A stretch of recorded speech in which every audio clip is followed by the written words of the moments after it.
Israel और Hamas के बीच बीते एक साल से ज़्यादा समय से युद्ध लगातार जारी है। इन सब के बीच बड़ी खबर सामने आई है।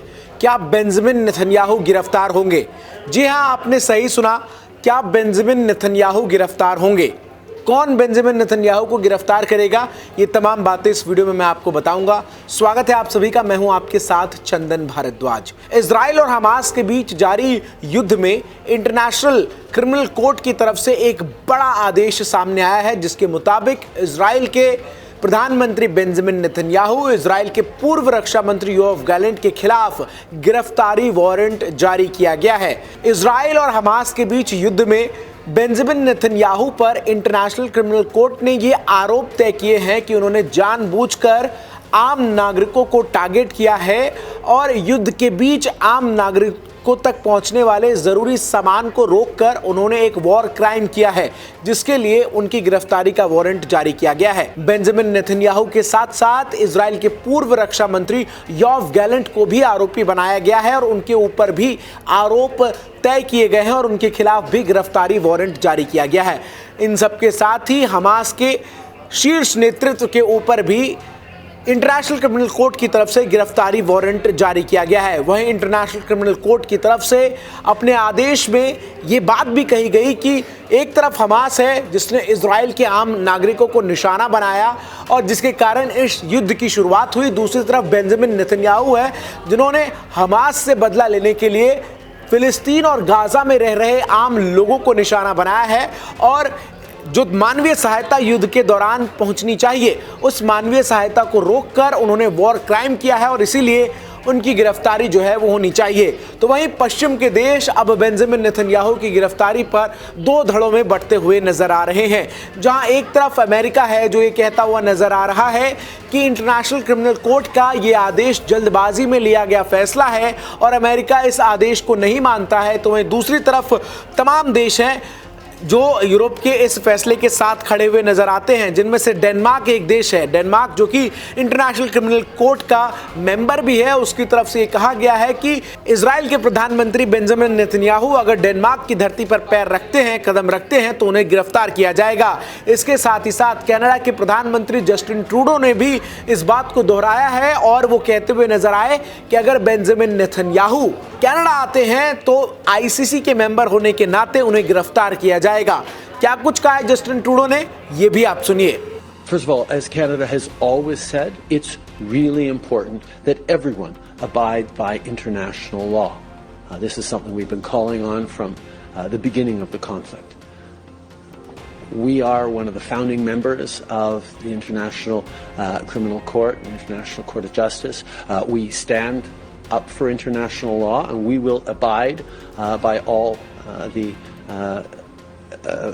regulations and rulings of the international courts. This is just who we are as Canadians. तो आपने सुना किस तरीके से जस्टिन ट्रूडो जो है वो बेंजामिन नेतन्याहू की गिरफ्तारी की बात करते हुए नजर आ रहे हैं। गौरतलब है कि जिस तरीके से इजराइल और हमास में बीते एक साल से ज्यादा समय से युद्ध जारी है, इन सब के बीच बेंजामिन नेतन्याहू की गिरफ्तारी को लेकर अब इंटरनेशनल क्रिमिनल कोर्ट की तरफ से जारी आदेश के बाद जो पूरा पश्चिम का धड़ा है वो दो हिस्सों में बंटता हुआ नजर आ रहा है। इन सब के बीच कनाडा के प्रधानमंत्री ने क्या कहा, ये तो हमने आपको सुना है, लेकिन साथ ही साथ आपको ये भी बता दें कि बेंजामिन नेतन्याहू ने अंतर्राष्ट्रीय क्रिमिनल कोर्ट और उन पर पूर्व रक्षा मंत्री गैलेंट पर जो आरोप लगे हैं, इसको लेकर बेबुनियाद उन्हें बताते हुए सिरे से खारिज किया। उन्होंने कहा, The anti-Semitic decision of the International Court in The Hague is a modern Dreyfus trial, and it will end the same way. 130 years ago, the French Jewish officer Alfred Dreyfus was falsely accused of treason by a biased French court.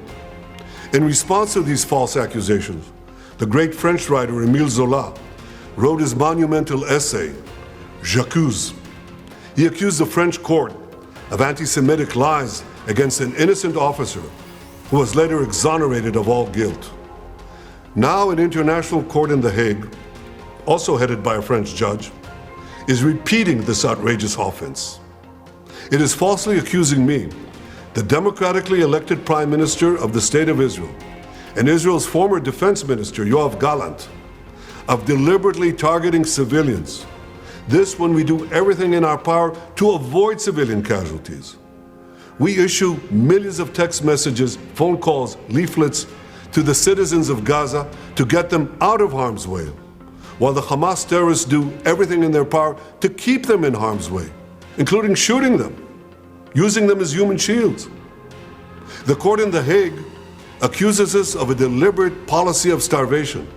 This when we've supplied Gaza with 700,000 tons of food to feed the people of Gaza. That's 3,200 calories for every man, woman and child. कि court के जज जो हैं वो पक्षपाती हैं और साथ ही साथ नेतन्याहू ने इंटरनेशनल क्रिमिनल कोर्ट के संवैधानिक तौर पर चुने गए प्रधानमंत्री पर गलत आरोप लगाने को लेकर भी सवाल खड़े किए हैं और कहा है कि ये जो इंटरनेशनल क्रिमिनल कोर्ट है ये इजराइल पर हो रहे हमलों पर चुप्पी साधता है। हमास के जो नेता हैं वो जब इजराइल के ऊपर हमला करने के लिए हमास के लड़ाकों को तैयार करते हैं तो उस पर चुप्पी साधता है, लेकिन अब जब हम अपनी आत्मरक्षा में कोई कदम उठाते हैं तो ये हमें आरोपी बताता है, हमारे खिलाफ गिरफ्तारी वारंट जारी करता है। ऐसे में देखना दिलचस्प होगा कि इंटरनेशनल क्रिमिनल कोर्ट के जो तमाम मेंबर्स हैं वो जहां एक तरफ इस फैसले के साथ खड़े हुए नजर आ रहे हैं तो वहीं दूसरी तरफ अमेरिका अभी भी इजराइल के साथ पूरी तरीके से खड़ा है।